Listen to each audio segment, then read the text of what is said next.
Hanya 1 abad yang lalu panggilan video call bahkan belum dapat dibayangkan. Tapi bagaimana jika aku katakan Al-Quran telah mengisyaratkan teknologi ini 1400 tahun yang lalu? Dan tidak hanya itu, membawa orang dari satu benua ke benua lain dengan pesawat terbang, menyembuhkan kebutaan dan banyak kemajuan teknologi lainnya. Al-Quran adalah kitab yang mengandung banyak rahasia, penuh dengan pesan dan tanda yang tersembunyi secara halus untuk setiap era. Bagaimana jika petunjuk mengenai teknologi masa depan tersembunyi di dalam ayat-ayatnya? Jika kamu siap, mari kita bahas satu persatu. Dalam surah Al-An'am, kita melihat ayat berikut. Wala radbi wa la yabisin illa fi kitabim mubin. Artinya tidak ada sehelai daun pun yang gugur yang tidak diketahuinya. Tidak ada sebutir biji pun dalam kegelapan bumi, dan tidak pula sesuatu yang basah atau yang kering yang tidak tertulis dalam kitab yang nyata.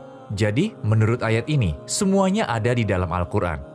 Namun tidak secara lengkap atau berdasarkan nama, melainkan melalui tanda-tanda, ringkasan, dan prinsip-prinsip mendasar. Sekarang kita akan melihat 7 mukjizat para nabi yang disebutkan dalam Al-Quran, dan tanda-tanda yang tersembunyi di dalamnya. Saat kita semakin dekat dengan yang terakhir, tanda-tanda ini akan semakin mengejutkanmu. Di surat An-Naml ayat 38 hingga 40. Sebuah peristiwa yang benar-benar menarik dijelaskan. Berdasarkan ayat-ayat ini, Sulaiman alaihissalam meminta tahta Ratu Syeba yang akan dibawa kepadanya dari negeri yang sangat jauh. Dan seseorang yang memiliki pengetahuan dari kitab suci berkata, dia dapat mewujudkannya dalam sekejap mata. Dan seketika singgasananya muncul tepat di hadapan Sulaiman alaihissalam.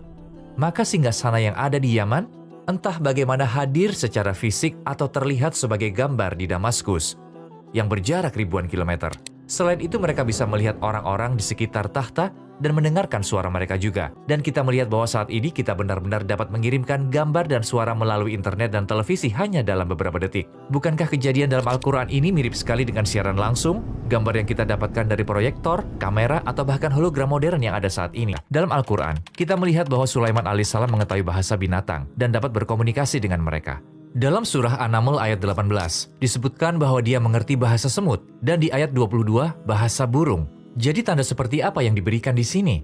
Faktanya, memahami bahasa hewan menunjukkan bahwa di masa depan, orang mungkin bisa memahami bagaimana hewan berkomunikasi dan apa yang mampu mereka lakukan. Jika kita memahami sepenuhnya kemampuan hewan, kita bisa memberi mereka tugas di banyak bidang kehidupan sehari-hari. Ini sebenarnya sesuatu yang sudah mulai kami lakukan. Merpati telah digunakan untuk mengirim pesan dan surat. Burung beo telah dilatih untuk berbicara. Kami telah menemukan cara menggunakan ulat sutra untuk membuat pakaian. Sama halnya, kita telah mempelajari bahasa anjing dan menggunakan indera penciumannya yang tajam untuk memerangi kejahatan narkotika. Spesies tikus tertentu juga digunakan dalam deteksi ranjau karena hidung mereka yang sangat sensitif. Dan kami menggunakan kemampuan sonar lumba-lumba yang canggih dalam misi pencarian dan penyelamatan kapal selam serta dalam menemukan ranjau laut. Jadi mukjizat Sulaiman alaihissalam dalam memahami bahasa hewan dan menggunakannya untuk tugas-tugas tertentu menunjukkan bahwa